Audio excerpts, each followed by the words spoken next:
Hi there! Welcome to History in Retrograde. This is the podcast where we use the ancient art of astrology to help us better understand the past. I'm your co-host, Chandler O'Quinn, and joining me live via satellite is my mom. Hi, Mom! Hi, Chandler. How are you? I'm doing very well. Are you ready to begin another grand experiment? I am. I'm very ready. Let's go. All right, let's give it a whirl.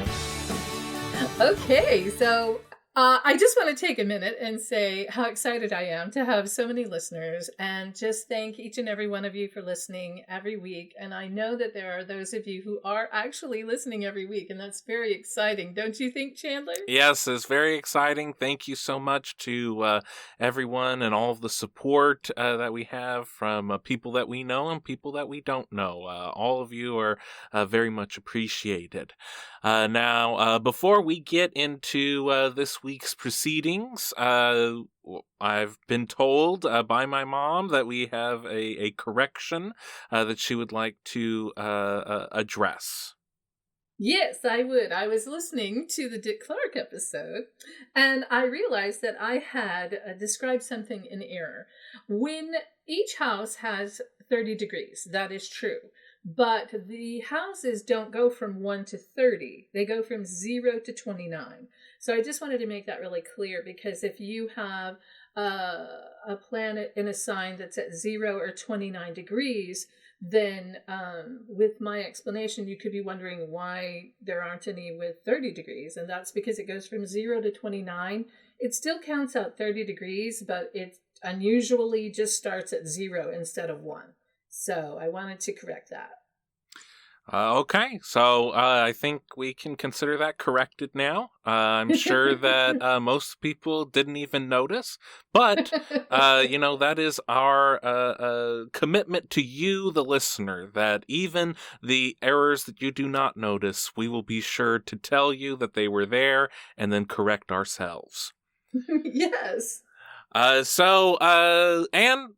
If we have anybody who this is your first episode, welcome to History in Retrograde. The way that we do things here is that in a moment I will give the astrological birth data of a random historical figure to my mother. Now, I, of course, know who this historical figure is because I selected the person, and you, the listening audience, already know who it is because it's in the title of today's episode, but Mom has no idea who this person could be. So in a moment, I will give her the data necessary to create an astrological birth chart. That is the birth time, date, and location of this mystery history guest. She will then input that information into the back computer, and out will come the astrological birth chart, where all the planets, moons, and stars were at the moment that person was born. I will then give a few discussion questions about the person as Mom does her initial reading of the chart, telling us all of the personality traits and characteristics and fortunes of this historical figure.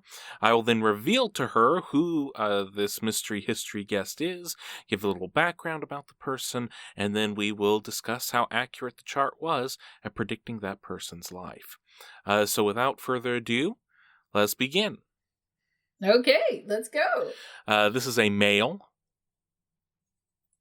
All right. Born on the 20th of January, Oh, okay. 1798. Oh, my. Okay. All right. And the town? Seekonk, Massachusetts. Okay, I'm going to need you to spell that for me. SEEKONK. Uh-huh. Okay. All right. Yes, I didn't want to even attempt that one. Okay. Here we go. So again, this is a male born on January 20th, 1798. We could not find a birth time, so we will go with noon in the United States. Seekonk, Massachusetts. Okay, just making this a little bit bigger. Goodness gracious. Okay, so this is another very dynamic person, okay? clearly they have planets all the way around their chart, okay, all the way around their wheel. They practically have something in every house. They do have a concentration in the 11th house. Can you see that, Chandler? I can. Mm-hmm. Okay, so I'm going to make it just a little bit bigger. There we go. Okay. This way I can go back and forth. Okay. So since we do not know the birth time of this person, we're going to go through the planets, all right, and how they connect to each other, all right? So we start here. Let's just start on this side with Sun is at 0 degrees Aquarius, okay? So what I just said about having something at 0 or 29, and here this person has 0 degrees Sun in Aquarius, right? And they have 29 degrees, Pluto at 29 degrees Aquarius, okay?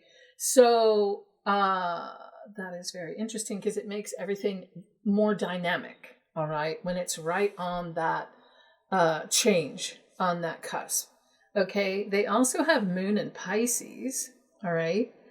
Mercury in Aquarius, Venus in Pisces, Mars in Sagittarius, Jupiter in Aries, Saturn in Cancer, Uranus in Virgo, Neptune in Scorpio, Pluto in Aquarius, and North Node in Gemini.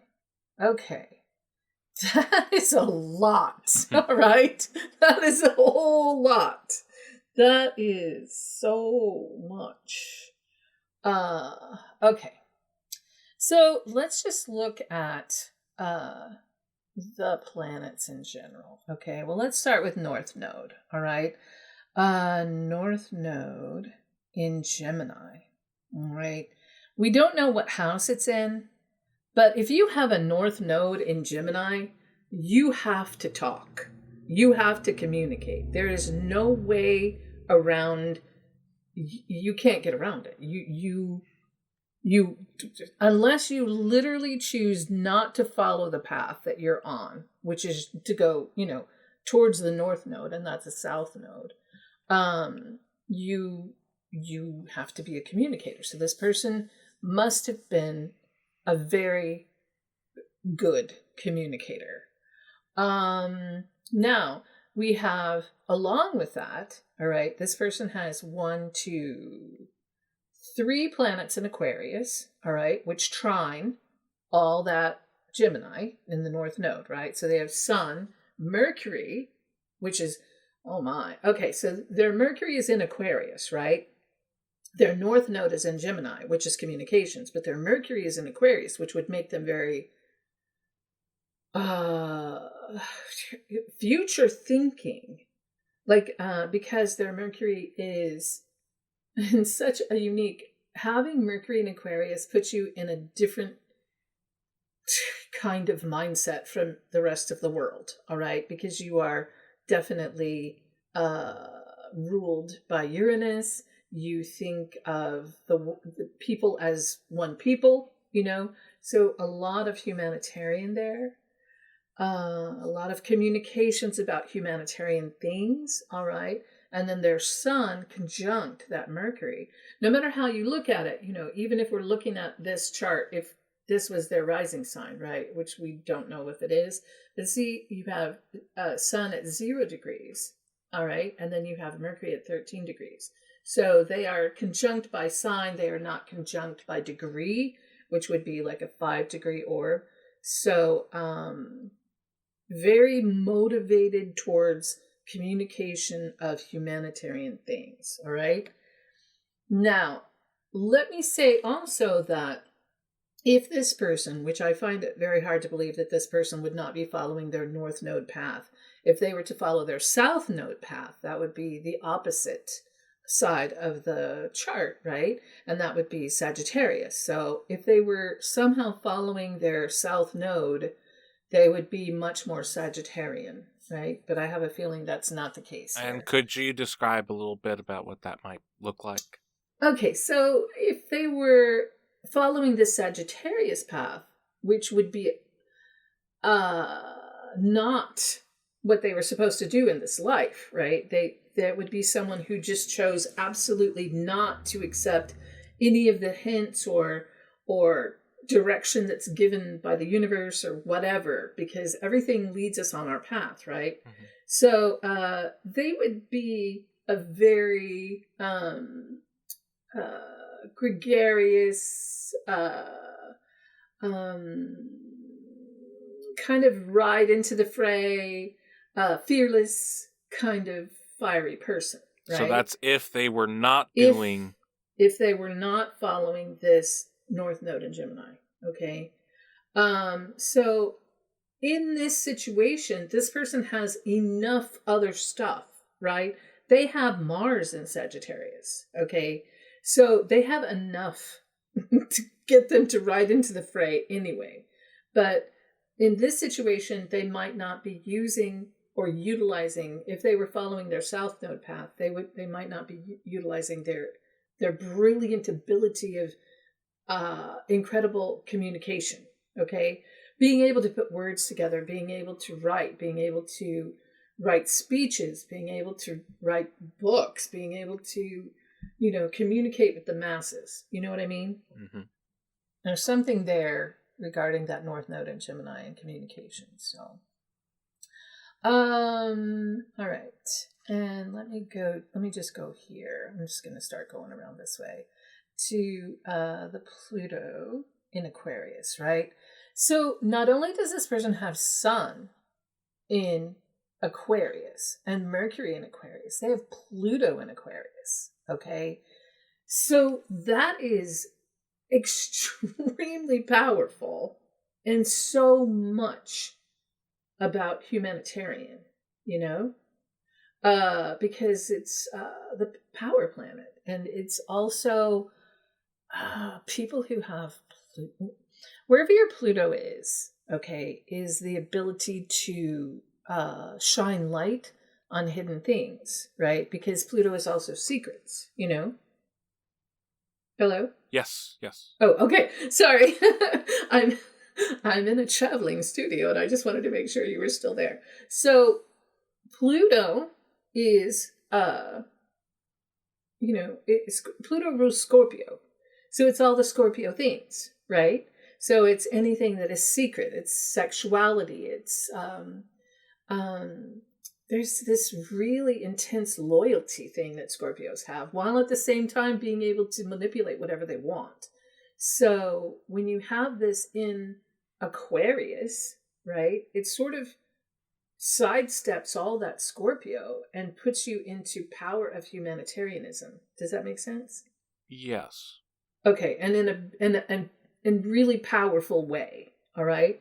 So now we move forward to the Moon and Venus, right, in Pisces, and they are just about conjunct by degree. Okay, you have the Moon in Pisces conjunct the Venus in Pisces. So that's also that whole humanitarian dream, visionary,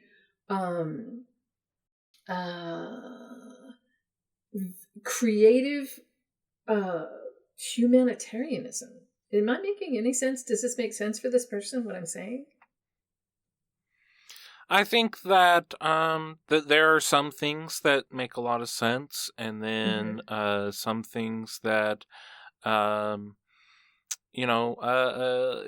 think this is a person who was forced to do a lot of things that they didn't want to.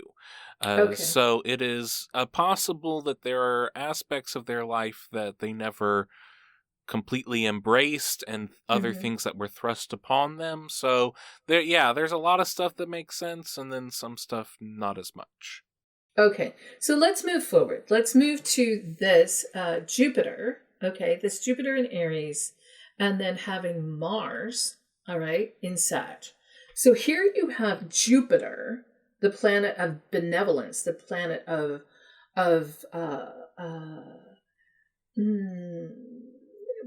whatever. Like if you need something and you have Jupiter there, then you will receive it. You know what I mean? Like if you need, let's say you have Jupiter in the second house, right? If you have Jupiter in the second house and it's not badly affected, you should just have a life of benevolence, right? But in this situation, this person has Jupiter in Aries in the 12th house. So we know that the 12th house is karma, right? We know that Aries, Mars, rules Aries, and that's war, okay? And warlike things. And then we have this Mars over here in the 7th house of partnerships in Sagittarius, okay? Trining this Jupiter in Aries. That is a lot of fire, warlike, hunter behavior. You know what I mean?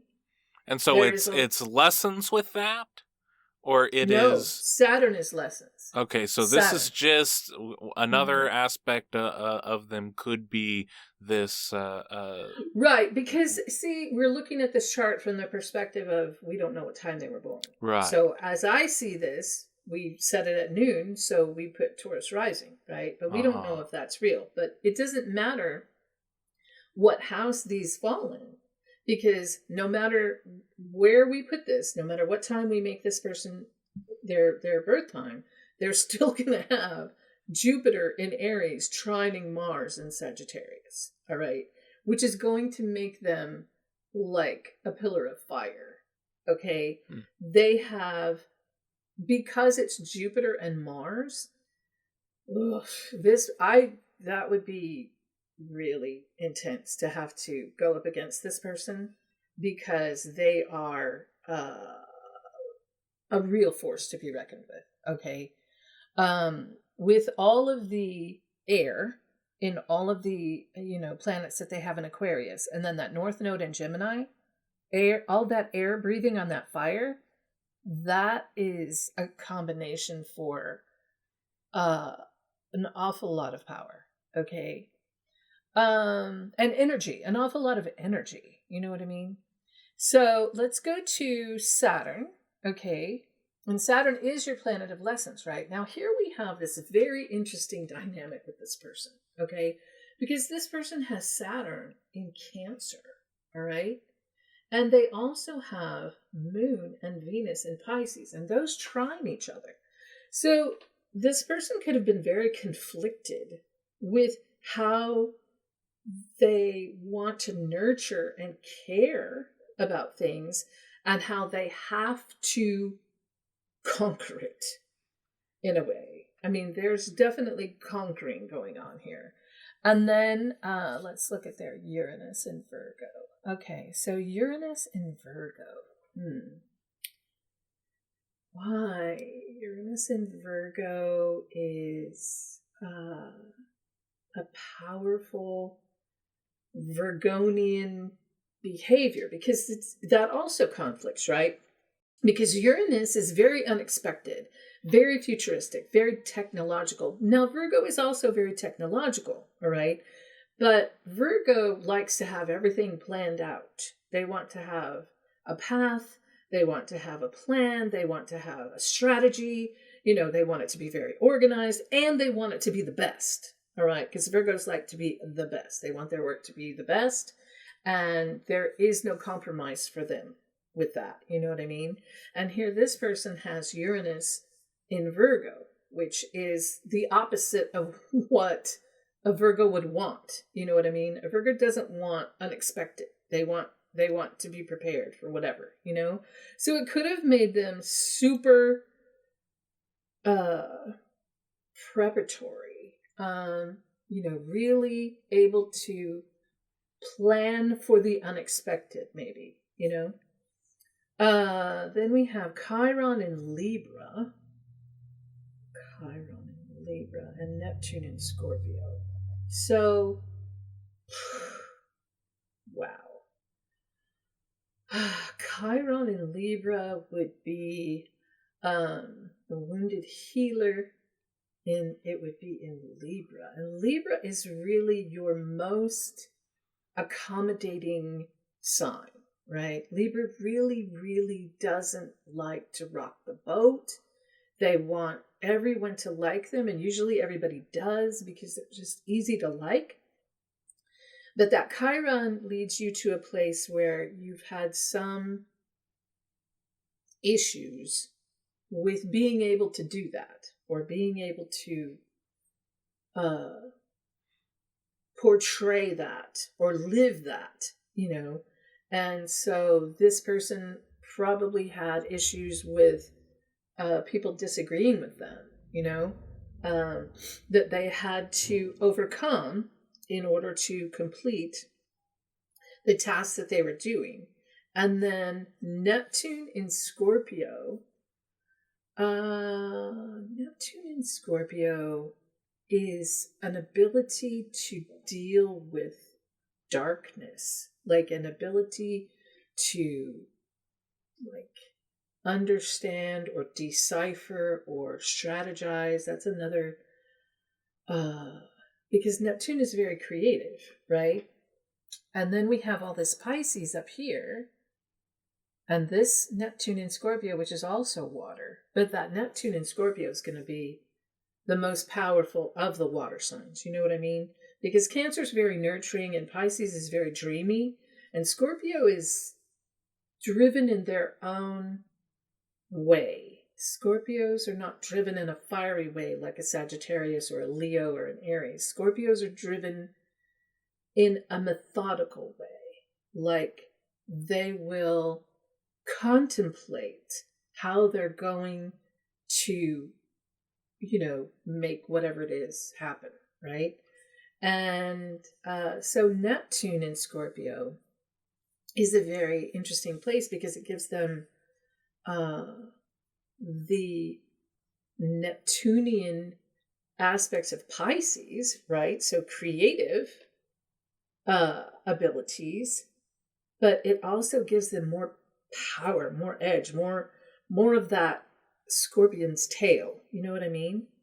So this person could be methodical about dark things? It could be methodical about how to swim in those waters, yeah. Like how to swim in these waters. And by dark things, you mean... It could be anything from secrets to, things that people consider wrong, Also, it makes them very open to Scorpio things. I just feel like this person was very driven towards something humanitarian.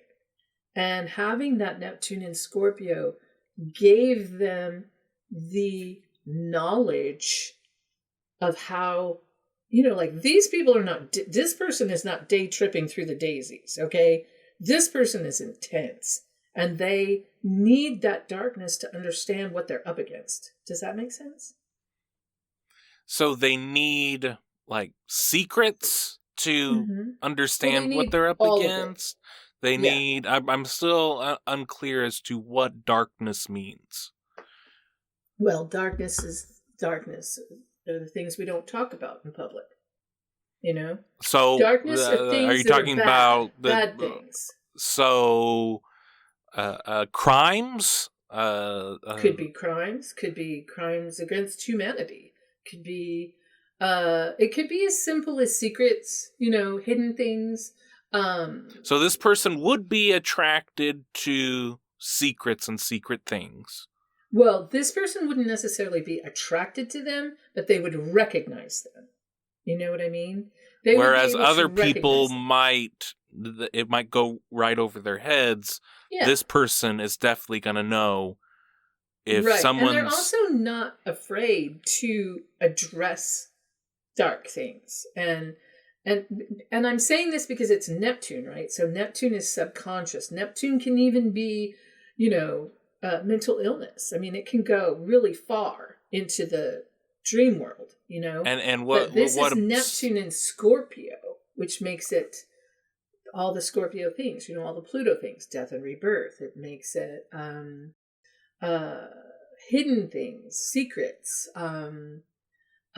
sexuality, and it's also a generational thing. So because Neptune is it takes a very long time for it to go through to the next sign. You know what I mean? So this is a whole generation of people that are kind of savvy to this, you know? So the dark things, the things, the underbelly of Mm-hmm. Mm-hmm. life and the underbelly Yes. of our emotions as well. Yes. So The rant, just in general, and that you there's an using the term intensity about underbelly, that. that's accurate. Yes, it's very It's intense because it's very Scorpio. intense in the Yeah. darker aspects of life, Yeah. and this person can recognize those. Is this Mhm. person going to do anything about it? I feel that this person spent their life doing things about stuff because there's too much. That doesn't make doing Okay, things about like stuff. let's say okay, so I don't think this person is an actor. All right, I don't think this person is a performer. I Uh-huh. mean, maybe they are, but if they are, they didn't necessarily, you know, address their calling because they could be with that. You know, they have the moon in Pisces and they have Venus in Pisces, so they could be a writer or maybe a musician. They could be addressing that Pisces stuff, right? But I just feel that with all this Aquarius, all that humanitarian aspect to them, and that North Node in Gemini of communications and communications through the airwaves, because that's kind of Gemini is communication through like television and radio and you know, all that kind of stuff. More modern technology, not necessarily. I mean, lots of Geminis are writers, and that's fine. But in this situation, this person is very dynamic. Like, this person is lit up, you know. I can't imagine that this person would discover something that was the underbelly of whatever and then just, yeah, I've seen that before and walk away. I don't think that's this person's So they're going to job. engage it in Mm-hmm. some way. Yes. Yes. And I believe with that Mars and Sagittarius, they would, because Sagittarius people can be very white hat, you know, white knight people, you know. So I just can't see. And the Mars and Aries is just fearless. Like they'll walk into a fire, you know. But this is Jupiter in Aries, and then that's Mars and Sag, which trine each other. So I just feel like this person is a real force to be reckoned with. A serious, I wouldn't want to go up against this person and be a bad guy. I don't know if anything I'm saying makes any sense. And I am not at my house, and that is a friendly kitty cat that you hear.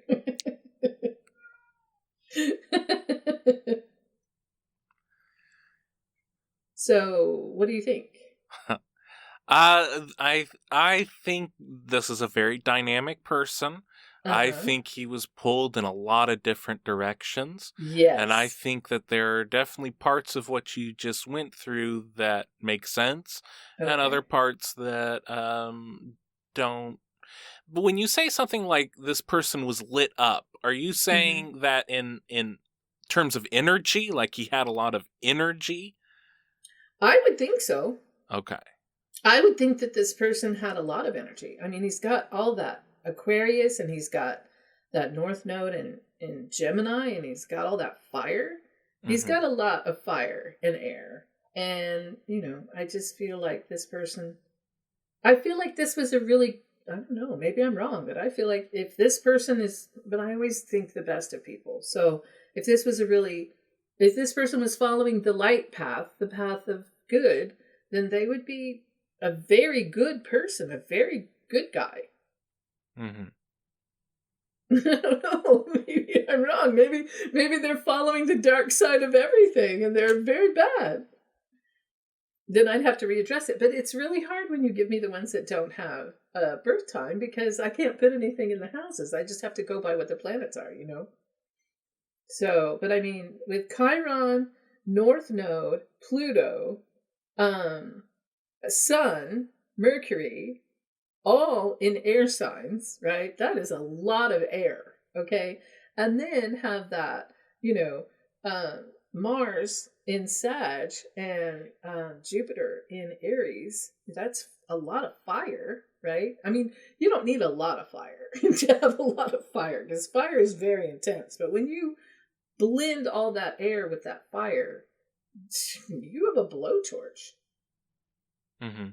And it's in Aquarius, which is very humanitarian. And then you have this sweet Pisces moon, which could also make them a raging alcoholic.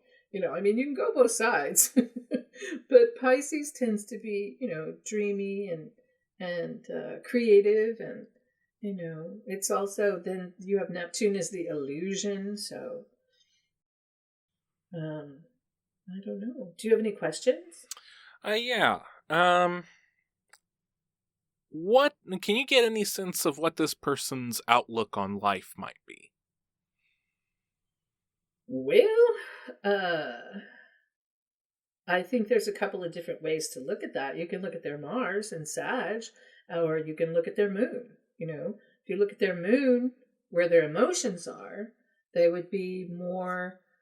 Well, what I see immediately when I think of a moon in Pisces is the Fool card on the tarot, right? They're just bebopping through life, you know, and in the Rider-Waite, they're about to step off a cliff. They've got a dog, you know, they're just bebopping through life, you know. But there's that Mars and Sag, which is going to be very, you know, it's going to have a lot of direction and a lot of fire. And so it could, I mean, you know, it's very hard to tell without knowing what the houses are. Mm-hmm. So, I mean, I would think that this person with Sun conjunct Mercury conjunct Pluto in Aquarius, they would be very humanitarian and be interested in we the people, you know. But the other side of that is control. It could be, yeah, Aquarius. The dark side of Aquarius is totalitarian. Like they want to be absolutely in control. But I don't know any Aquarians. I've never met one that exhibits that dark side, because Aquarius is always so,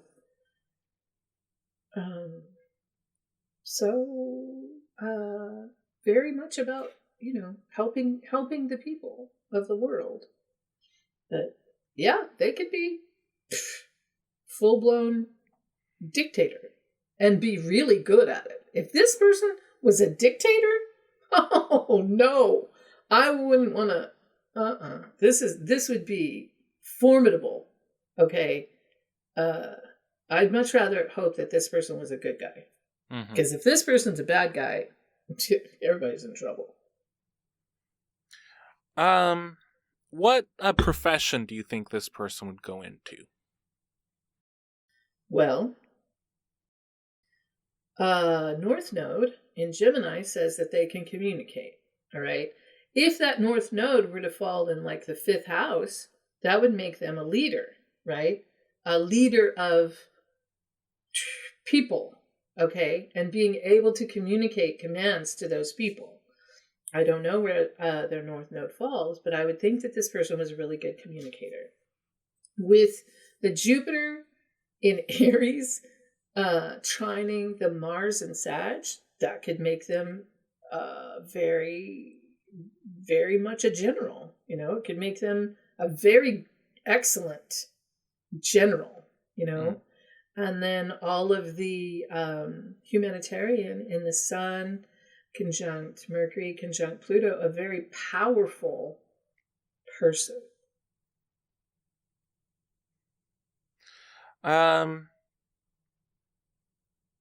Is this they do have that Saturn in Cancer, which is going to force them to deal with nurturing. They have to nurture some kind of way, however it is. So they're forced to nurture. Mm-hmm. And also very creative. If they are some sort of I don't know how they could get away with not being some kind of military person, not with this going on, but maybe. They would be very creative with it. They would be able to, there's a creative, artistic, like almost an artistic factor to the way that they would go about what they do. Okay. If that makes any sense. Is this a charismatic person? Not necessarily, because Aquarian people can be very standoffish. You know what I mean? Like Aquarians, even though they are moving and working towards the benefit of humanity, they also have this aspect to them that can make them feel like, why don't you all understand this? What is wrong with all of you that you don't just get this? You know what I mean? They're very futuristic in the way that they think. So it is possible that this person could be, people could feel intimidated by this person because of their abilities in, their Mars and Sag and but I mean, also Mars and Sag is very gregarious, So it's very hard for me to tell because I don't have any houses to put these planets in. If I knew what their first house was, then I'd be better off, but I don't. So, it's difficult. They have aspects of creativity with their moon and their Venus, which makes them like artistic things and art and music. And it should make them, have that whole fool walking off the cliff kind of mentality. But then they've got these, very concerned with the future of the people. And then they have Saturn in Cancer, which makes them need to nurture. So, and then they have that Uranus in Virgo, which is giving them this, paradoxical situation where they need to be in control of the things that are out of control. What would this person do if they felt that they were slighted or insulted? I think that this person, first of all, with all the Aquarius and the Pisces, I don't know that this person would immediately attack the person that did it. They have the power to do that because of the Mars in Sag and the Jupiter in Aries. They could lay them out. Okay, they could just destroy them if they wanted to. But there's this cerebral thinking, almost, they might even toy with them as they get back at them. I mean, it's a possibility. Plus, they've got North Node in Gemini. I mean, they should have the ability to literally just, explode with a vocabulary that this person who tried to slight them wouldn't even be able to keep up with. Okay. I don't know if that helps. Does credit matter to this person? If this person is involved in a project and someone says that one of the other teammates got the project accomplished when it was really him, what would that person do? No, I don't think that this person would stand for that. I don't think this person would just sit back and go, oh, well. No, I think this person would be like, no, we're going to have to talk about this. And we're going to have to get this right. I don't feel that this person would do that. Not with this chart. I don't think that this person, unless they're evil, because if they're evil, they're going to be really super evil because they have all of this incredible stuff to be really good, or they could be really evil. But I feel like this person's really good. And, or at least I hope they are, because it makes me, I'm not great with thinking evil thoughts. I'm not good at that. So I can't even, I have a really hard time with it. So in this situation, I do not think that this person would allow themselves to be just run over like that. This is not a person you don't run over this person. Okay. Unless they're letting you do it so that then they can stick a bomb on your back as you drive by and you explode down the street. That might happen. Okay. But, this person is not going to just let it go. Okay. How is this person's self-esteem? Well, again, I don't know what their first house is. But with Jupiter trining Mars in fire signs, I don't think that they have a huge issue with their self-esteem. But Aquarians can be very understated in their matter-of-fact self-esteem. Like an Aquarius already knows where they stand. Like it's just something they know. It isn't something they question. It isn't the same as like water signs or like a Cancer or Pisces or someone that might be extremely insecure about what they can do, right? They might be insecure about emotions, okay? Because Aquarians don't do well with emotions because they're so cerebral, right? But if you come up against an Aquarius and you question what they know they can do, there is no problem with their self-esteem. They already know what they can do. And they want to know why you can't figure it out. You know what I mean? Mm-hmm. It's pretty simple with an Aquarius. They're very they're very alien-like. They see things from the other direction that people don't normally see it as. Mm-hmm.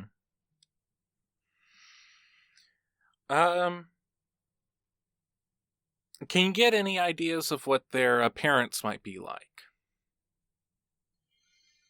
Oh, that's also very hard without knowing what the houses are. Aquarian people with this much Aquarius, okay? So this is a triple Aquarius, right? It could be a quadruple. We don't know. I mean, this person could have Aquarius rising for all I know. But with Sun conjunct Mercury conjunct Pluto in Aquarius, a person who has a lot of Aquarius in their chart is not going to be average. They aren't going to stand out in a way like a person who has Leo rising or a person who has Uranus in the first house or, something like that. But they will be unique, I would think. Mm-hmm. There are some triple Aquariuses who really like to dress certain ways. You know what I mean, Chandler? I'm assuming you're referring to myself. Well, I mean, just as an example. Mm-hmm. You have a very fabulous, unique way of dressing, and it makes you stand out, but it's understated. You see what I'm saying? Like, you are not a person who, bursts into a room. You just walk in wearing your very unique, whatever it is. Mm-hmm. And it's spot on too. It's going to be spot on. So I would think. And also they have this, the moon and Venus in Pisces. So, I mean, that's creative. Mm-hmm. So, and then they got that fire. Oh my Lord, that Jupiter and Mars in fire. I don't know. They might. I don't know though, because that Mars in Sag, it could be like a uniform. I don't know. Well, are there any other things about this chart that you haven't mentioned already? Well, I just really hope that I'm even close, because this person, I really hope that this is a good person, because this is a person that I would enjoy knowing, and I believe that I would respect this person. Mm-hmm. I believe that I would respect decisions that they make. I believe that I would think their decisions were very thought out, and that there was underneath all of the, there's a side to this person that has to do these things because it's the right thing to do. And then there's the other side of this person that really cares about doing this. Does that make sense? So They're not just doing it like because they're taking orders from someone else. They're making these decisions because they feel these are the right decisions. okay, I don't know. I don't know. I have no idea who we're dealing with here, so okay, I could be completely wrong. okay. Well, I think we're ready for the summary of our findings. Okay. This is a person who is a natural communicator. They have to talk or write or communicate in some way. They're very future thinking. They have a unique mindset. Um, they are able to communicate about humanitarian things. If they were following their south node, so the opposite of what they were supposed to be, would be a very gregarious, fiery, emotional, ride into the fray kind of a person. They are extremely powerful, humanitarian, dream visionary, creative humanitarianism, a pillar of fire, a force to be reckoned with, lots of energy. Conflict between nurture versus conquer things. Plan for the unexpected, a very prepared person. Issues with people disagreeing with them. Methodical about dark things, secrets. Intense, dwell about darkness. Engage in darkness, in secret things. Could possibly be an alcoholic, could be even keeled, very humanitarian, or very totalitarian, could need control. A possible leader of people, a good communicator, forced to nurture, not charismatic, could be standoffish, could have a disconnect with people, very cerebral, and could be very cerebral when getting back at someone who had slighted them. An understated person could be insecure with emotions, and could possibly have no problems with their self-esteem. Is there anything that I left out? Yes, and I just want to address also that Sun is at 0 degrees, right? It's at 0 degrees Aquarius, which means there's a good 5 degrees of that Sun in Capricorn, which could also make them have that control, right? Mm-hmm. That would also make them seem like they were in control. Capricorns have a very good and easy way of making themselves look like they're not emotional when they actually are. It's a very interesting dynamic that they have. I don't know that there are any other signs that can do it better than a Capricorn. It's I think it's kind of weird, but I'm not saying that in a bad way. I have Moon in Capricorn, so it's weird for me. But I think that there could be some of that control and ability to manipulate in that 0 degrees Aquarian Sun. And you mentioned some other thing about that. I wanted to say that the whole, triple Aquarius, and anytime you have a person who has a lot of Aquarian planets, they look at the world as if they're not part of it. You know what I mean?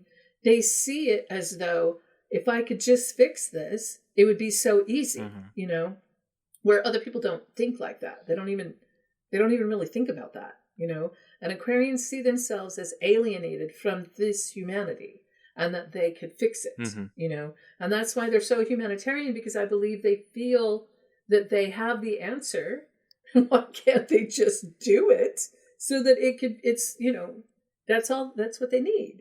And it isn't something that they get real gushy about. They're very, they're very intellectual about it. So it's a very interesting thing. I love all the signs, but Aquarians are very interesting to me because they're so different, and I like different. So there. This is the astrological birth chart of Dr. Anson Jones.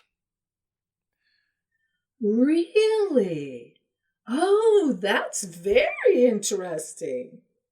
Okay. Very interesting. All right. Okay. That's a very interesting person that you chose, Chandler. That's very, very, very good. Oh, well, this is a very interesting person. Please, I must know all the history about this now. I'm most people probably that name doesn't ring a whole lot of bells. Dr. Anson Jones. Now, Mom and I we've talked about this before. We are very proud Texans, and one of the great things about our great state is that we were once a country. We were the Republic of Texas, and Dr. Anson Jones was the fourth and final president of the Republic of Texas. He is known as the architect of annexation. He is very much responsible for Texas entering the United States. And if you think about the profound implications that had on United States and world history, then Anson Jones should be a little bit better remembered than he possibly is. Anson Jones was born January 20th, 1798, in Seekonk, Massachusetts. I'm probably not pronouncing that right at all, but it doesn't matter because a few years later he would move to Great Barrington, Massachusetts, which is a lot easier to pronounce. He was born to Sarah Strong and Solomon Jones. He was the youngest of 11 children. Solomon Jones, his father, was a tenant farmer, and he was a veteran of the American Revolution and the War of 1812. During the American Revolution, he served at the Battle of Bunker Hill. He was also present at the surrender of Gentleman Johnny Burgoyne at the Battle of Saratoga. Solomon Jones, he did not want his children to be living the same tenant farmer life that he had. He wanted the best for his children, and so set them up with different apprenticeships. And when it came down to Anson Jones, Jones wanted to be a printer. He very much loved reading and writing, and he loved reading books. He also had a lot of ailments when he was a young child. Was very sickly, and thought, this was a printer's life would be much easier than other sorts of apprenticeships. But his father did not do that for him, did not facilitate an apprenticeship with a printer, instead got him apprenticed to a doctor. And so he would learn the trade of medicine. At this time, you could just go to a doctor and just learn how to be a doctor from that doctor, or you could just say that you did that and show up in a random town and say that you were a doctor. Yes. But Dr. Jones actually did the due diligence. He did practice. For a while, he would learn under an apprenticeship, but he very much did not enjoy medicine. And I can't say that I blame him very much, as medicine in the early 1800s was a very nasty business. It involved lots of saws and leeches and all sorts of painful things, and then after doing all of that, the person would probably die anyway. So it was a nasty business to be in, and he wrote in his memoirs that anyone who would come up to him and say if they should be a doctor, he would advise them against it. So he had difficulty actually learning this trade that he didn't actually want to be, and eventually he would he would be a clerk under his brother for a while. He did all these odd jobs. Eventually he incurred some debts, and he had to run away from those debtors. He ran away to South America. He lived in Caracas, Venezuela for 2 years. Then he came back. He studied a little bit more medicine, and then he went to Philadelphia, and he studied at Jefferson Medical College, which is still there, and there are still medical students who go to Jefferson. And Jefferson claims Dr. Jones is one of their proud alumni. There aren't a whole lot of medical colleges that can say that they had a president of a foreign country as one of their first alumnus. So continued traveling throughout the Northeast, Philadelphia, New York, Boston. He got into lots of. He had a knack for getting into bad business ventures. He was not a businessman. He incurred lots and lots of debts. He was not one to really care much about where the money was coming in, going out. It was, and so he had to run away several times. He eventually found himself in New Orleans, and this would be a frequent stop throughout his life. Not exactly sure if in this 1832 period, if he had practiced what he would later on in his life, but he knew New Orleans as a place, a good place to play Pharaoh, lose a lot of money playing Pharaoh, and drink a little bit too many mint juleps. Oh, no. So while he was in New Orleans, he found one of his friends there was from this colony of Texas, and Dr. Jones did not think that Texas was a very good place to go. He heard that it was filled with nothing but pirates and bandits. But his friend convinced him that maybe Texas had a little bit better reputation than that, and so Dr. Jones crossed Louisiana into Texas. He landed in Brazoria. When he landed in Brazoria, he immediately tried to make arrangements to get back to New Orleans as quickly as possible. There were no mint juleps to be found in Brazoria. No, no. He arrived in Brazoria with only $17 in his pocket and over $2,000 in debts that he owed to other people. But fortune, if you could say it, would favor this young man because there was a very, very horrible outbreak of yellow fever. And so they needed a doctor. And so Dr. Jones, actually having gone to a medical college and actually had some wits about him on how to take care of people, started to quickly make a large sum of money taking care of people. When he got to Brazoria, again, he only had $17. Within a few years, he was making over $5,000 a year. Oh my goodness. And that is in 1830s money. Adjusted for inflation, that would be over $150,000 a year. Oh my. It is during this time in Brazoria that he becomes known as the father of Freemasonry in Texas. He founded the first lodge in Texas, in Brazoria, in 1835, and he served as the first head of that lodge. After independence, he would co-found the first Grand Lodge of Texas and serve as its Grand Master. It is during this time as a doctor and through his connections through Masonry that he starts making his way into politics. This is during the tumult of the Texas Revolution. So very quickly, Texas was a part of Mexico, and the government of Mexico was tired of Comanches always coming inside of Mexico, wanted to put some people in between the Comanches and themselves, and then they found all these people in the United States who were very willing to just go over and be a meat shield between Mexico and the Comanches.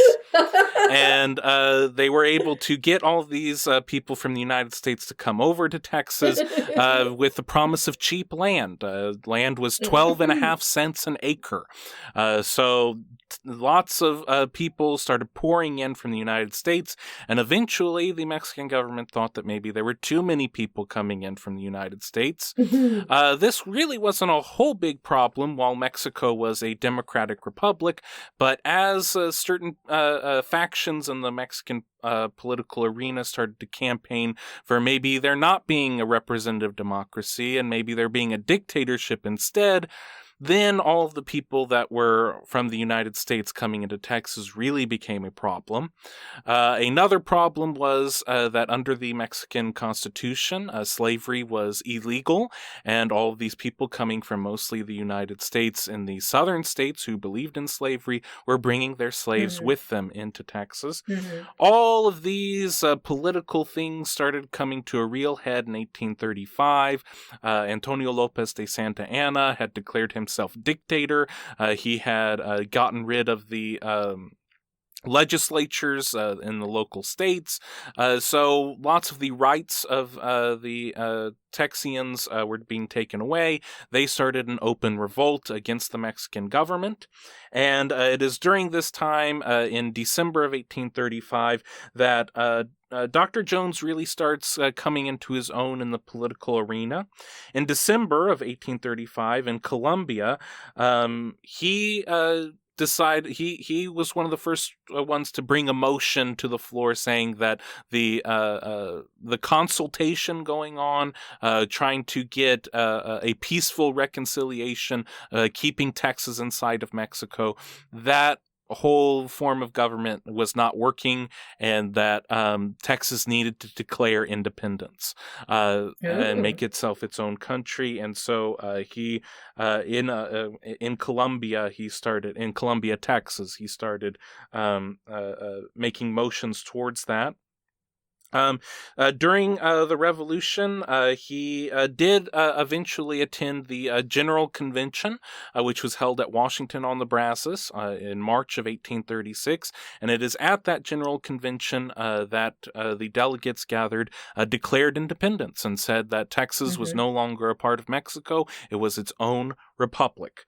Jones was not a delegate there, but he was in the town while all that was happening.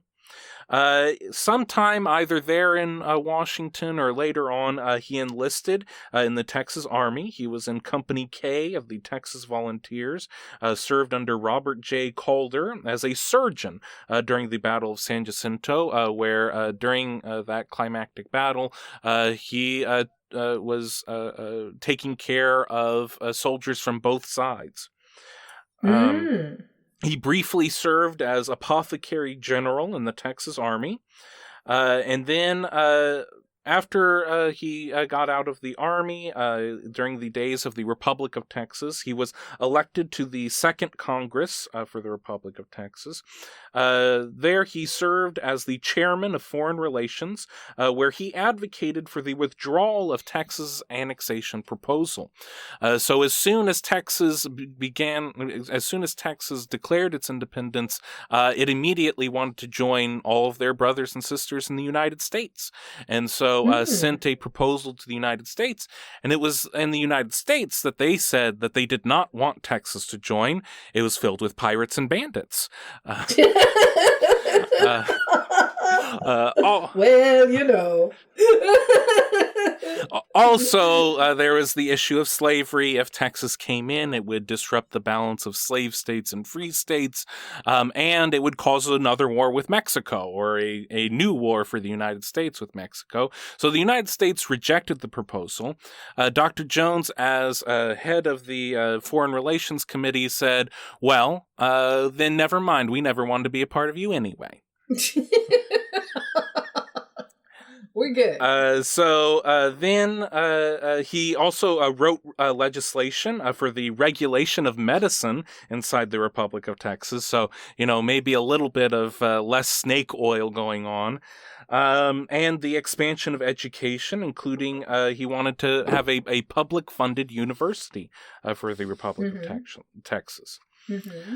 He was made the charge d'affaires for the United States by President Sam Houston in 1838. So he was involved in all the discussions between the Republic of Texas and the United States. And he worked on ensuring foreign alliances. In every role that he had during his service to the Republic, he always wanted to make sure that Texas was in the best possible, had all of its options open to it, and it was in the best possible position for all options. So he worked with the English and the French to make sure that Texas was recognized, and to make sure that trade was allowed between Texas and France and England.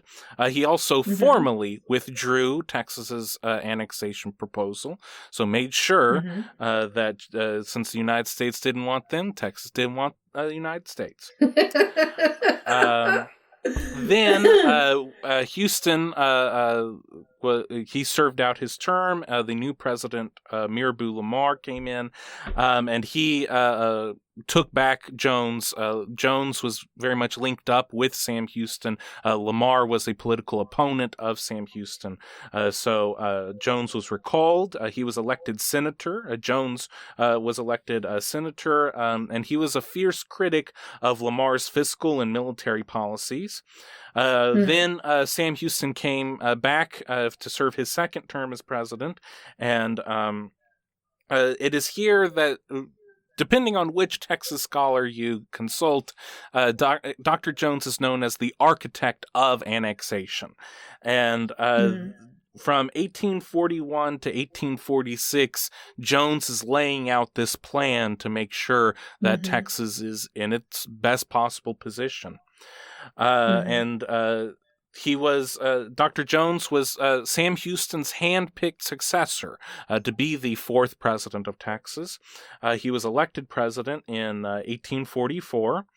And as president of Texas, again, always making sure Texas is in its best position, well, a lot of people to the outside didn't understand what he was doing, and they thought that he was soft on annexation. This is a time where most Texans are very much wanting to be a part of the United States and believe that Dr. Jones was not acting fast enough. The United States sends an official offer after President Polk is inaugurated in 1845, sends an official offer for Texas to join the United States. Jones waits for 3 months before calling Congress together because he wants to make sure that the treaty with Mexico goes through. He was working on a treaty with Mexico, making sure that Mexico would not invade Texas anymore. Because during this whole time period, Mexico kept coming into Texas all the time. They took San Antonio. They had to move the capital. It's a whole bunch of stuff. But this treaty said Mexico officially recognizes Texas as long as Texas doesn't join the United States. So he then went to the people of Texas and said, here, I now have this treaty with Mexico. We can be a country if we want. We can continue to be a country. And here is the treaty with the United States saying that we can be a part of the United States if that's what we want. Now you can vote. Well, because he had taken 3 months to do that, all the people in Texas were furious with him. They vilified him. They burned him in effigy. He was a very unpopular figure. But Jones did call the Congress together. Congress voted for annexation. The people voted for annexation. And then on February 19th of 1846, in the capital of Austin, the Republic of Texas flag was taken down, the United States flag was put up, and Dr. Jones uttered the words, "The Republic of Texas is no more." After the presidency, Dr. Jones expected to continue his rise in politics. He wanted to be possibly the next governor of Texas, or first governor, really, or the first one of the first 2 senators. But the powers that be in Texas politics did not allow that for him. The people of Texas saw him as someone who stood in the way of annexation, and so even though he had done exactly what the people wanted, he did not have much of a political future. So Dr. Jones became very upset with how people had started to criticize him and his time as president, and how people were giving all of the credit to Sam Houston for annexation, because Sam Houston was everybody's friend. He was a glad-hander. He was the consummate politician, the consummate showy person. Dr. Jones was not. Dr. Jones, he was elected president without giving a single speech. He was known as someone who's very good at the inner workings of government, at the bureaucracy level, but not so much in the politician part of going out, shaking hands, kissing babies, all that. Mm-hmm. Um, Jones started to fall into a deep depression because of his inability to be elected to higher office.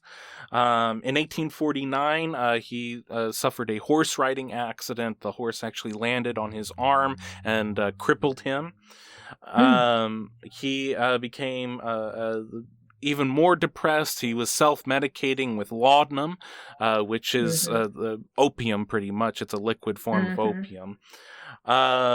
Went into a deep depression, and then in 1857, he sold his plantation. So he had named his plantation Barrington after where he grew up in Massachusetts, and he did actually he was not brought up in a slaveholding family in Massachusetts, but did choose to own slaves himself, and Mm-hmm. he had several slaves. He was upper middle class in regards to his economic prosperity.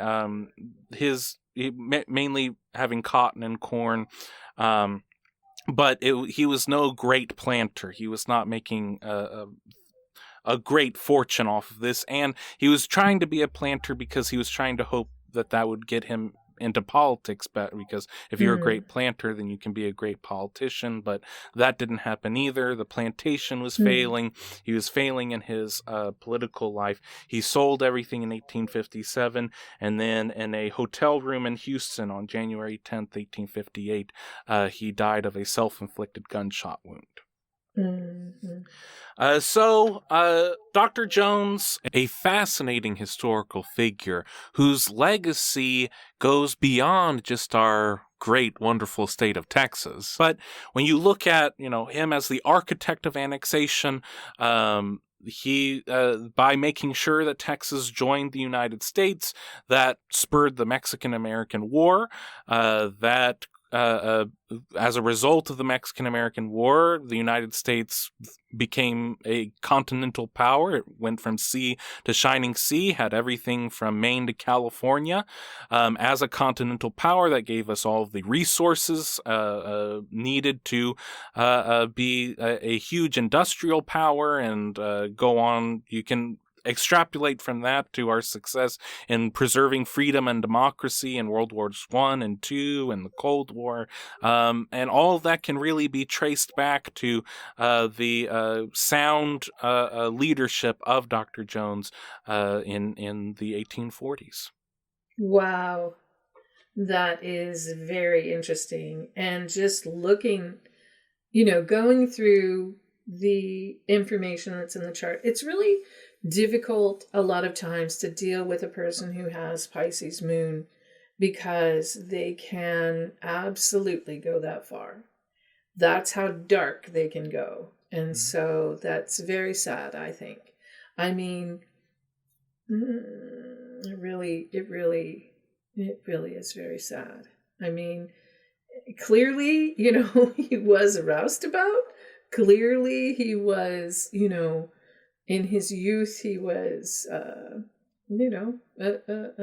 rounder, He did not use his fire for the best purposes, But when it came down to it, he did the right thing, He made the right choices when it came down to it. But for him to be that emotional, and that distraught to just check out, that's very sad.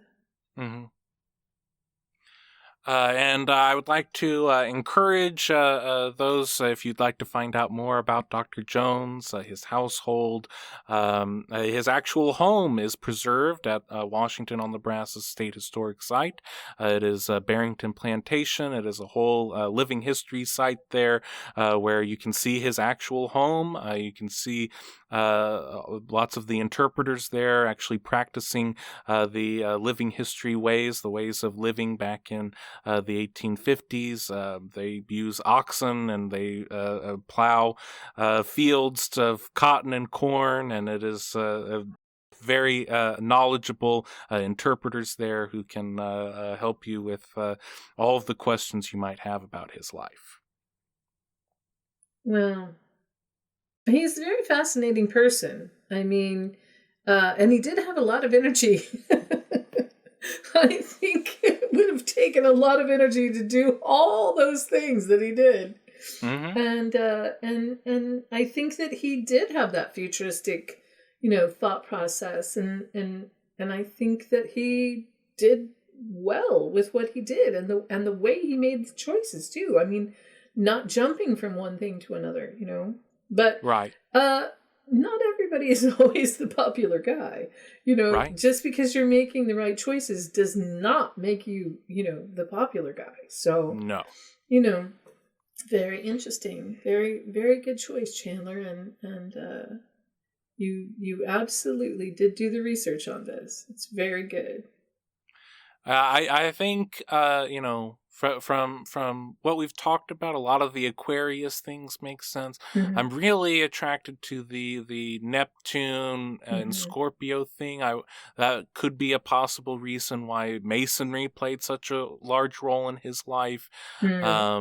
But also could give insight into his depressive attitudes. Right. Yeah. But also that moon in Pisces is definitely, first of all, if he was addicted to laudanum, I mean, having moon in Pisces can absolutely make you addicted to substances. Okay. It is something that people with moon in Pisces need to really avoid, because it's so easy for them to go down that rabbit hole, because their nature is that dreamy aspect, it's ruled by Neptune. So when you're dealing with your emotions, and then you're dealing with wanting to escape and go into the dream world, it can be very dangerous for them, But what's interesting is that what he wanted to do was be a printer, which would have been very North Node in Gemini. Right. Communications, to be a printer, that's where he wanted to go.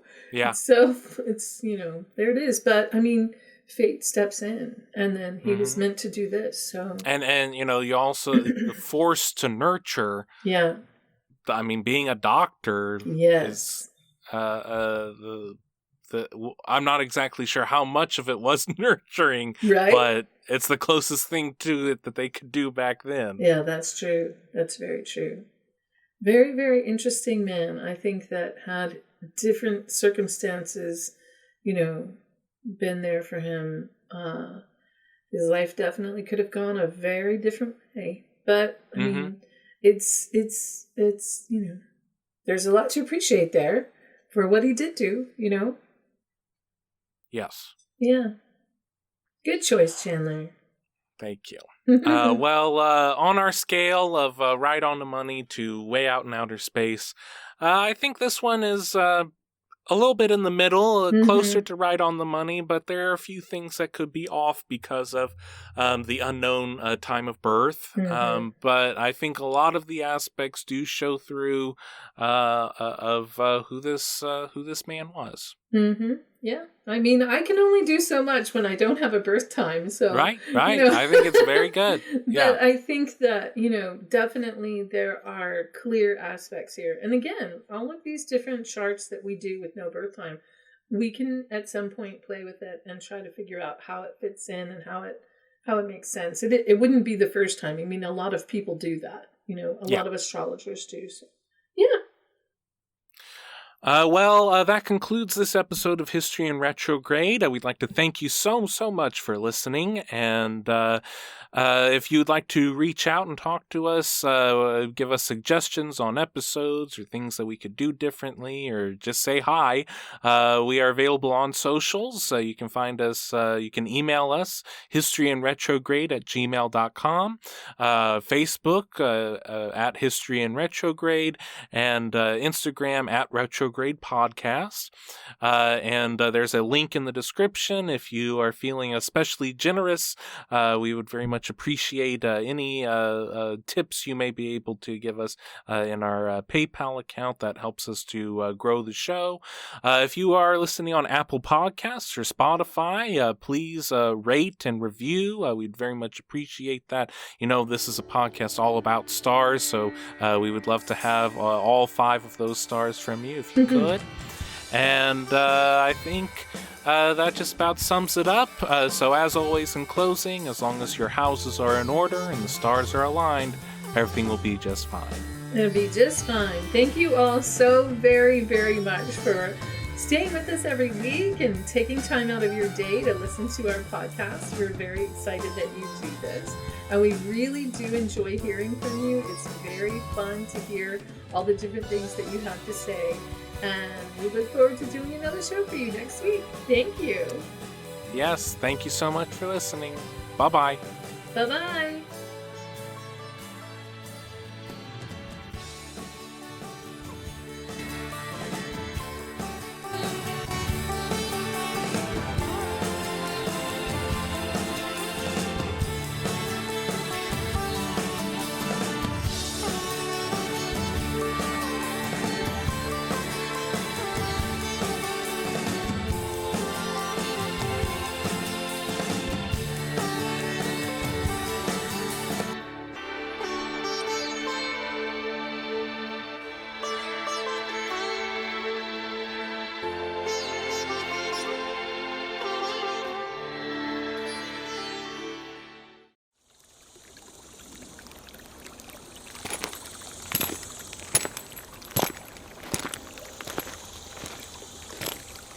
Salal Creek Studio.